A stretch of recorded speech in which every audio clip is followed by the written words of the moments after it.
Hey, now it's the Rob and... Well, I had this on the wrong person. We'll just do another shot. Here we go. Hey, now it's the Rob from 106.1 KISS FM here with my tag team partner in podcasting. Good morning and happy belated birthday to Mr. Jerry Valeri. Thank you, Rob. I need 39. I need no Facebook. Special. I need no Facebook reminders for your birthday. I've always got yours in there. How was it, real quick? Was it good? It was a good birthday. It was great. An adequate amount of people paid attention to me. Not as many as I'd like. It didn't go on for as long as I'd like. I was born over Labor Day weekend, so we could celebrate my birthday the entire weekend. Fair enough. And that didn't happen with everybody. So maybe for 40 they'll get with the program. I think so too. But it was good. My hairline is worse, but everything else is okay. Like nothing really changes. I'm reminded of the Louis C.K. bit where he's talking and he was like, I'm 47 and it doesn't really buy you anything. It's not like 21 you can drink, 18 you can vote, 25 you can rent something like a car or whatever. He was like, 47, I'm just still out of breath. Right. Yeah. Like nothing's changed. I feel it. I mean, I had my surgery this year. I'm getting older. I feel it totally. It sucks. I'm only 33. Yeah. And it's funny. I would kill for the body I had when I was 18 and that body was terrible. Right. But at least I could go to bed and wake up the next day and not be like, how'd I hurt my knee last night while sleeping? Yeah. Well, at least you have MMA to like fall back on. I'm just falling apart. Yeah. I can't believe I even do MMA or anything like that. If you would have told us this 15 years ago, like when we first started, what's it been? So I met you in 2003. So yeah, I mean, like if you had told me 10 years ago that you'd be doing actual MMA and be pretty good at it, I'd be like, are you kidding me? The same Jerry Valeri? Yeah, Thai boxing. It's funny. And I still look like the same Jerry Valeri. So I'm just waiting for the day someone comes up and gives me a problem and I'm just going, smash. Jerry Valeri could actually beat up CM Punk in an MMA fight at this point. So he's doing all right. I definitely have better fundamentals. I watched some more of his training and he doesn't keep his hands up at all. And the one thing I learned on day one, this is a day one class, they said, always keep one hand on your face at all times unless you want to get knocked out. And Mickey Gall is going to knock him out. Well, I hope you're right. I really don't want him to have UFC success. It drives me crazy. Although I still will, and I actually have a proposal for you if you want. There's a SmackDown pay-per-view this weekend, the day after the CM Punk fight. What if we have the CM Punk fight be the tiebreaker if, in fact, we have a tie heading into the SmackDown pay-per-view? Absolutely. I think that is perfect. Because you're taking CM Punk and I'm taking Mickey Gall, right? Yeah, I know nothing about this stuff, and I don't usually get emotionally invested into the UFC stuff. I'm not planning on watching CM Punk's fight, but I don't think UFC is going to give. I think they're going to feed him his first opponent to make him look strong and make him get that second pay-per-view buy out of him. I think that they meant to do that, and it's going to backfire on them. I hope you're right. I think they meant to do it, and this kid is a beast. I've got my instructors telling me Mickey Gall is the real deal, and I'm going to believe them until I see otherwise. I hope you're right. I really do. I don't want him to have success in the UFC. I like him as a wrestler. I don't like him at all outside of the world of wrestling. Yeah, I want him back. Do you think he'll get back with the WWE, or was that split a little too crappy? I mean, it was pretty crappy, but I mean, they're not above bringing back people who have split crappy before. Yeah. So we could see it.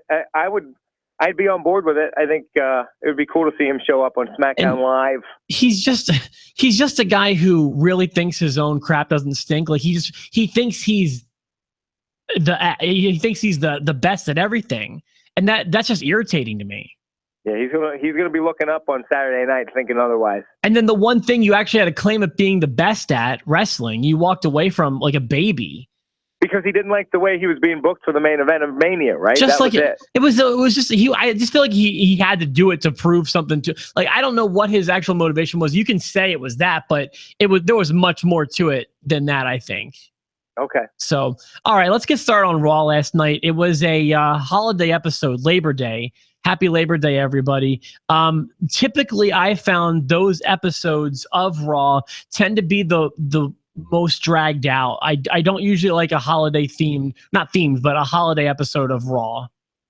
Yeah, the 4th of July one was better than the one last night. I forgot it was on last night. Someone reminded me, and I quick started to play catch up. I do not think I thought 4th of July was one of the worst episodes. It was just awful because I remember we were almost at the draft and not quite there yet. And that was during that whole period where nothing was happening. So I thought that 4th of July was worse than last night. Last night was nothing to write home about.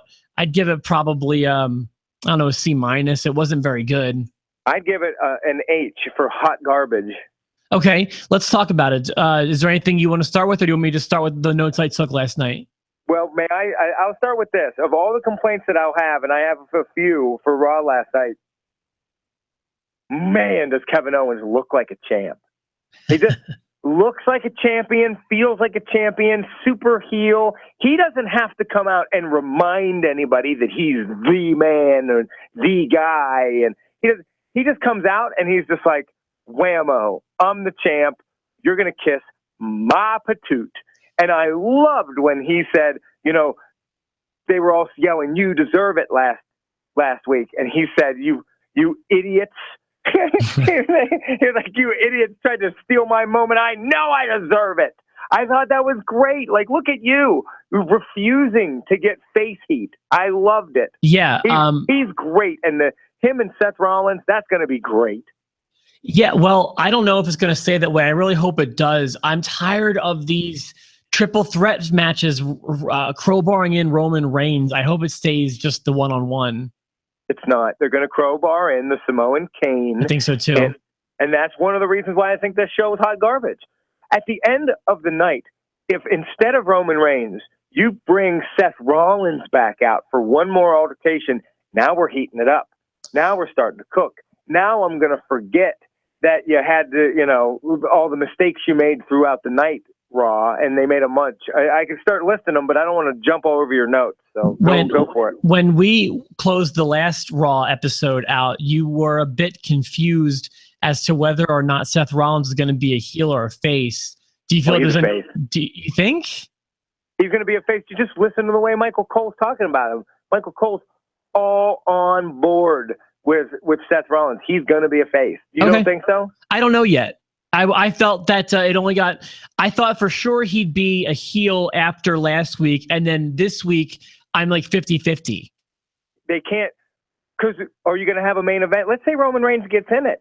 Who's the face? Because Roman Reigns is going to get, no, he's not. Yeah, he's going to get booed, Vince. Well, they'll still book him that way. They'll always cheer somebody.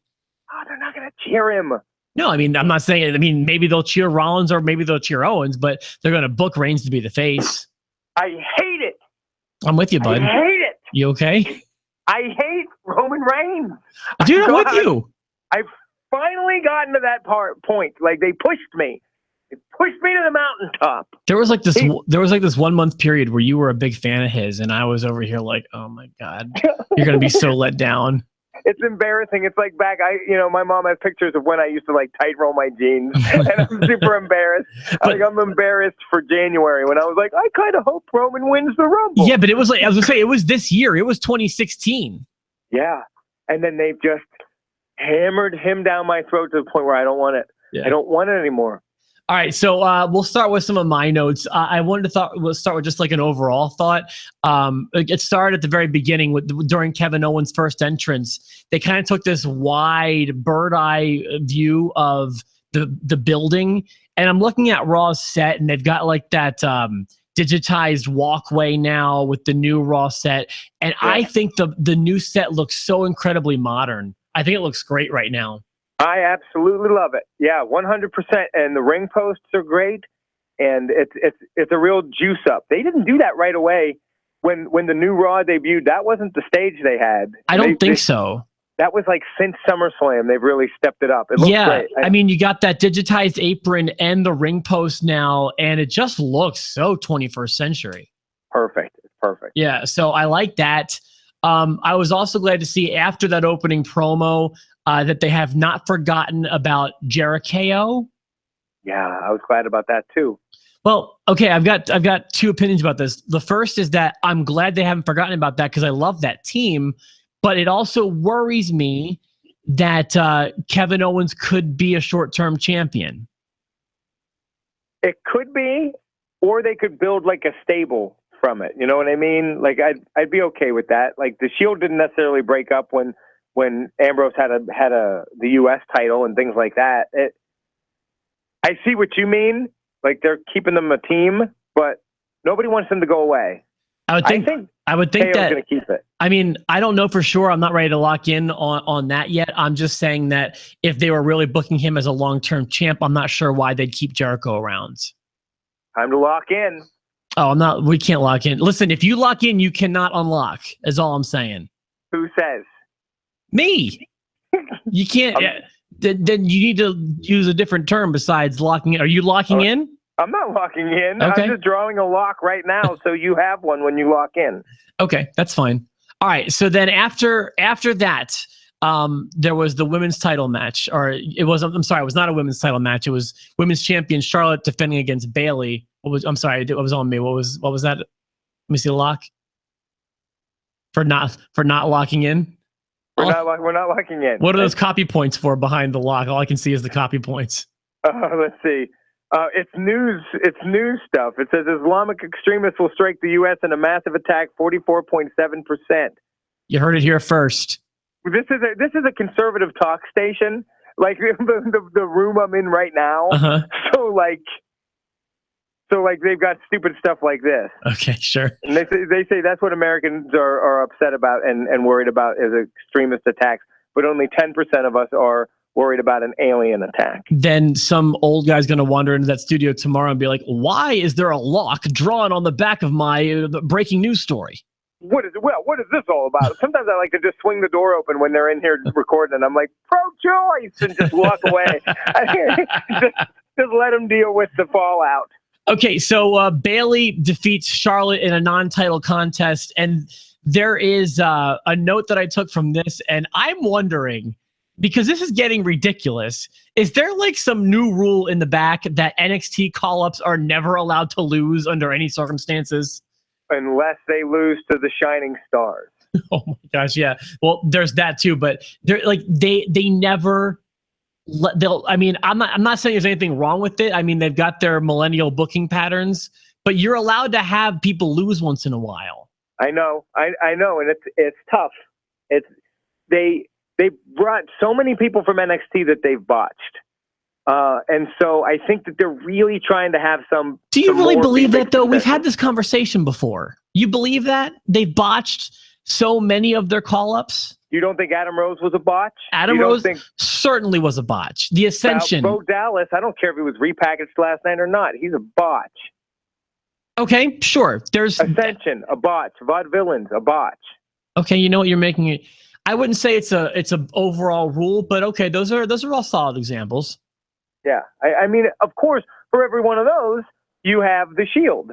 For every one of those, you have Finn Balor, you have Kevin Owens, you have Sami Zayn. But I guess there's more than I realize. Yeah, I would say they hit more than they miss, but okay, all right, you make a good point, Valeri. Okay, look at that, making points. 39 is going to be the year of the brain, baby. You better watch your back. It's about time. Yeah, ham and eggers.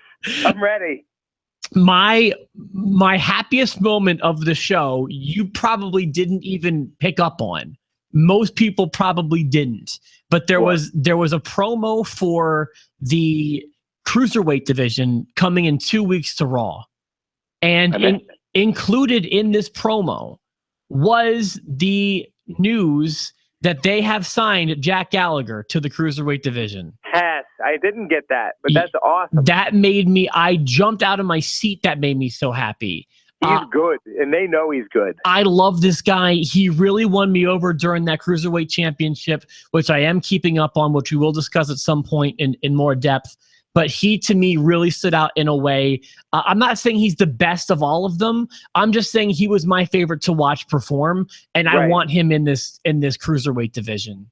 I've benefited that my favorite to watch is still in the tournament, so I'm happy about that. But who's that? From TJ Perkins. Really? I really just enjoy him. He's good. I think his entrance is goofy and blowing kisses, and I hate that crap. But when he's in the ring and he's legit, I like TJ Perkins quite a bit. I'll lock in on the winner of the tournament. I was ready to lock in the first week. I'll lock in. It's not going to be TJ Perkins. No, it's not. Ready? We'll say it at the same time. Hold on, I'm trying to remember the guy's. Okay. I'm just gonna say his last name because that's all I remember. All right. Well then, I'll 1, 2, 3. Kota Ibushi. Yep, there it is. Ibushi. Okay. Yeah. All right. Yeah, I think it's gonna be Kota winning. For some reason, they've been talking about him with a different kind of a way of. They just talk about him with much more grandeur than they do the other competitors. Is Grand Metalik still in? I can't remember. Yeah, I believe he is. Yeah, he could win it too. Wait, shoot. I'm not positive. He actually may have won under last time. I don't know. I can't remember. Sometimes I can't remember. But yeah. I know TJ Perkins is still in it and that Ibushi's still in it. Let me get my phone in case Steve wants to text. Steve, I bet you knows. Steve's the best. He's like our fact-checking producer. Yeah. I'm glad he's still able to kind of be, from a distance, a part of the show still. From a distance, yeah. He's gone but not forgotten. Yeah, exactly. We still. What's that? You can take the wrestling fan out of the podcast, but you can't take the podcast out of the wrestling fan. That's right. We still love you, Steve. Steve, did Grand Metalik go over or did he lose? He may have lost. I'm second guessing myself now. So if you could let me know, I'd appreciate it. I bet you will have that answer here soon. We have 3 viewers right now. I'm excited about that. And if he doesn't let us know, Steve, you'll be dead to us. So good on that. All right. After that, you mentioned the Bo Dallas revamp. I think that a singlet is probably a better choice on him. Yeah. I thought that it was interesting that this is the week he gets revamped. Steve actually does not know the answer to that one. So I can't check it because my phone's being used to record. Oh, it's okay. But either way, because did you hear he got in trouble this week? He got arrested? Bo Dallas? Yeah. I did not hear that. If I'm not mistaken, he got kicked off of a plane for being drunk, and I believe he was taken into police custody. I might be wrong about the arrest part, but I definitely read that he was kicked off of an airplane for being drunk. And it's so weird that this is like, I'm not saying he needs to be fired or anything, but they oftentimes will reward behavior like this just because they got in the news. It's been weeks since we've seen Bo Dallas, and now that he gets in trouble, we see him. Right. It's weird. I thought that if you're going to repackage him to be aggressive and tough, don't have him doing the Bo Leave stuff anymore. I was going to say, this is a half-assed repackaging. Just giving him a sign with his catchphrase on it and changing his attire is not really a repackage. It's not a repackage, and changing the way and then throwing a jobber at him. They threw a jobber at him. The last night was the night of the jobber. There were a few jobbers thrown around. New Day got some fodder thrown at them, and you had Nia Jax with her typical thing. Kyle Roberts was the name of Bo Dallas's jobber. Hi, Kyle. Yeah. I see you. We see you, Kyle. And you got jobbed out by Bo Dallas, so that's even worse. My buddy John had a great line about that. Is like, I felt like he was kind of blazing new trails for jobbers because essentially putting over a jobber. Right. Like that's an interesting move. There was a face-to-face with Jericho and Owens, and Jericho had, in my opinion, the line of the night. He had something so funny. It was so subtle that maybe people didn't catch it. Do you know what I'm referring to? I don't. I remember the thing, but I don't remember the line. He referred to Kevin Owens as the longest reigning Universal Champion, which is true, but is so Jericho funny to me. It is true, and it is funny. Jericho, I'm telling you, I know that people weren't on him. Our one viewer, Mike, for instance, didn't like Jericho in the very beginning. But I feel like even he's come around to the fact that Jericho is, this return has it's definitely reaping some rewards here. Yeah, this has been his best return run. I think no one can argue with that.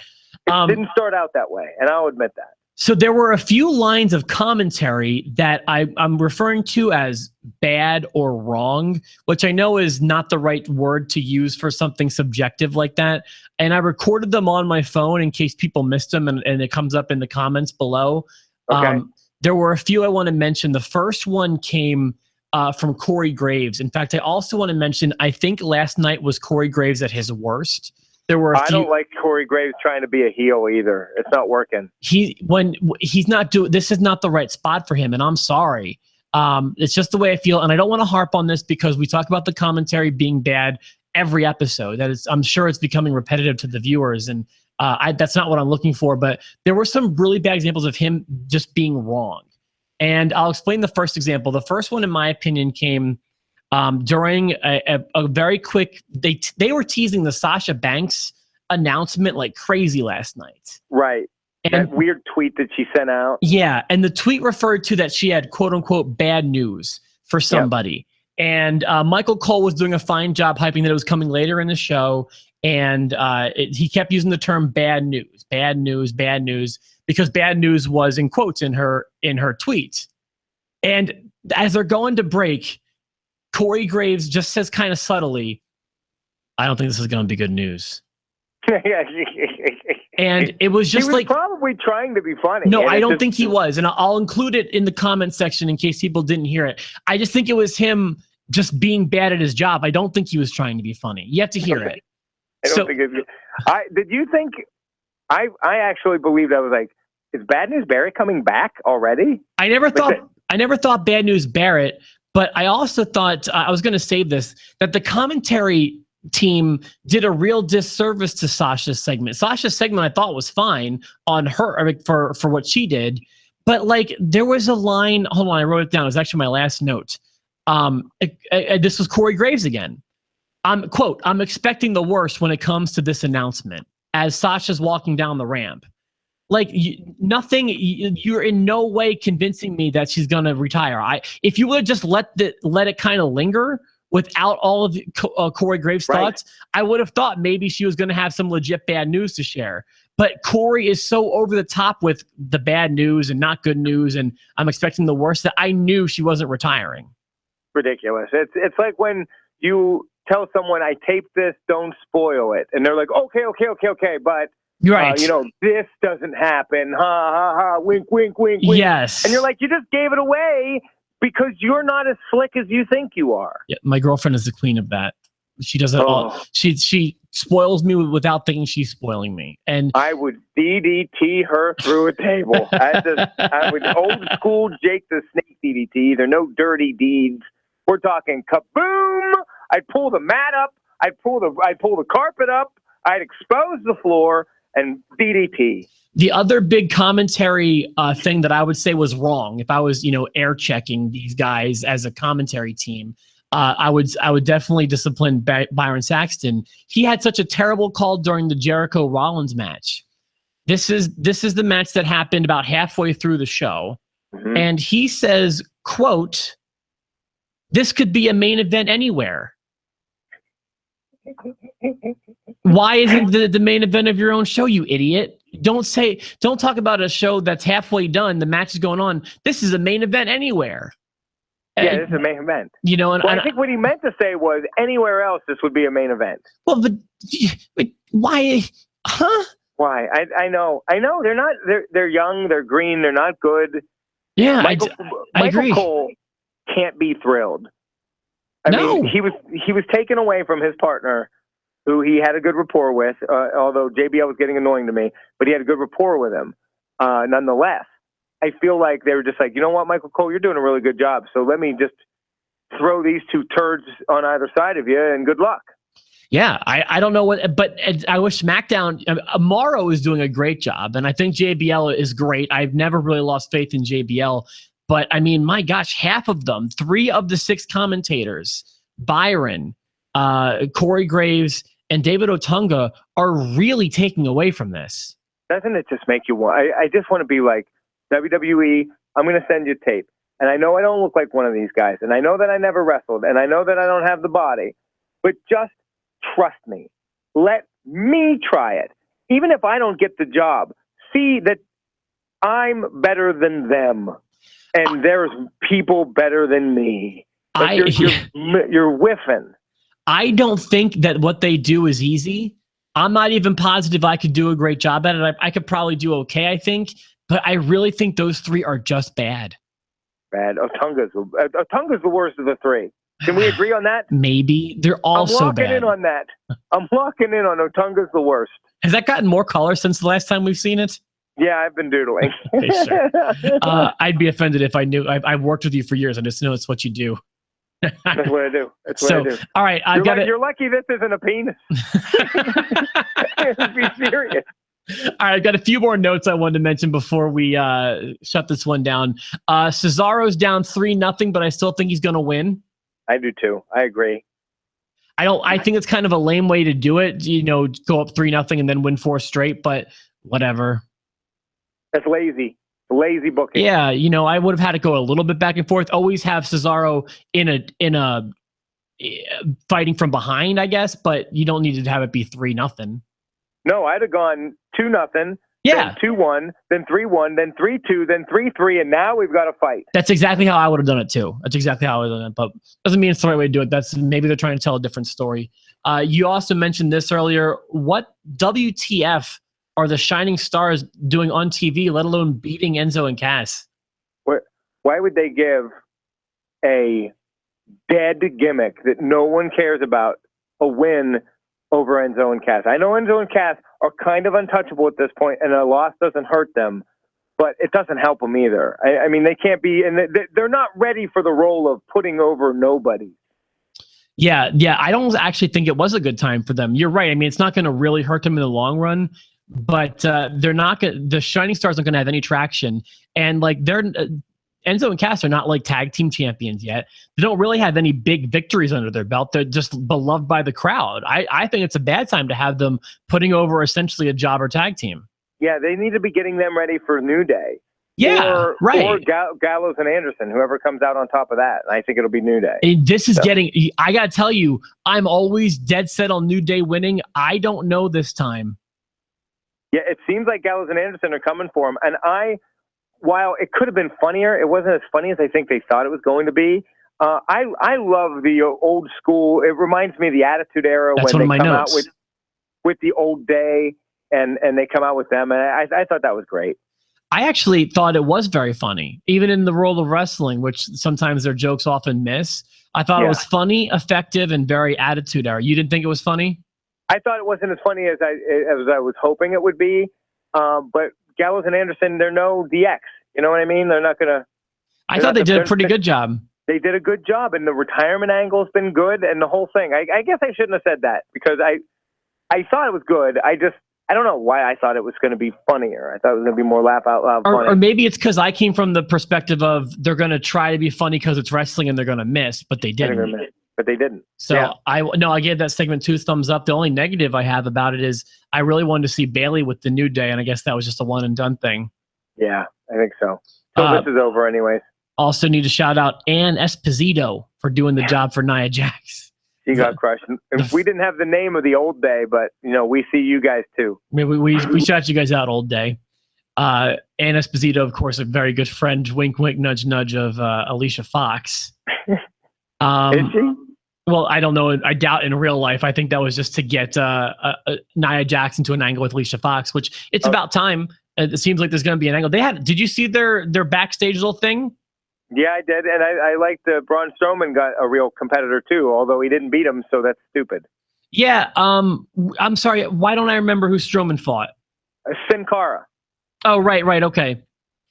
Yeah, I hate saying this because it sounds kind of chauvinistic and sexist, but I thought for a woman's segment, the pull apart with Nia Jax and Alicia Fox, their little feud thing in the back looked good. Yeah, let's get this going. I want to see Nia Jax fight somebody for real. And I wanted to see Braun Strowman just beat Sin Cara. Instead, he had to win by countout, which, I don't know, like, it's the first name guy he's fighting. Yeah. You're right. That was a bad choice, but he did get the victory, right? I think I was walking my dogs during that match. He got the win. He got a countout win. Still, that's something. Win. And then the only other note I had to do with Titus O'Neil, which he's consistently the worst performer week in, week out. And they listen to us. They listen to us, Rob. They listen to you. They let him talk.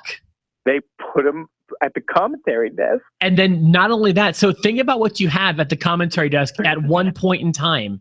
You have Michael Cole, and then you have Corey Graves, Byron Saxton, and Titus O'Neil at one desk. Was that not magical? Was that not magic? God. It's like one of these things is not like the other, and it was Michael Cole. Yeah, it was like whoa, talent. Get away. Get out of there. So that's what I thought about the show. I think that if you missed the show last night, you didn't miss anything too major. It was the Labor Day show, so nothing too incredible happens. SmackDown's a go-home show this week. I do plan on watching that, if not tonight, tomorrow night. We can have another episode on Thursday. Yeah, I think that'll be good. By the way, when we think of like a dream team for announcers, my dream team, if I could pick who it was going to be, I would pick Corey Graves, Byron Saxton, and David Otunga. And I would love it. I would crank that pay-per-view up to 1 million and pull the notes we'd have. I'm really honestly trying to not pick on the commentators because we do it week in and week out. And listen, I know as someone who wears headphones. headphones. Where's the Rob that I know and love, though? You love wrestle crap.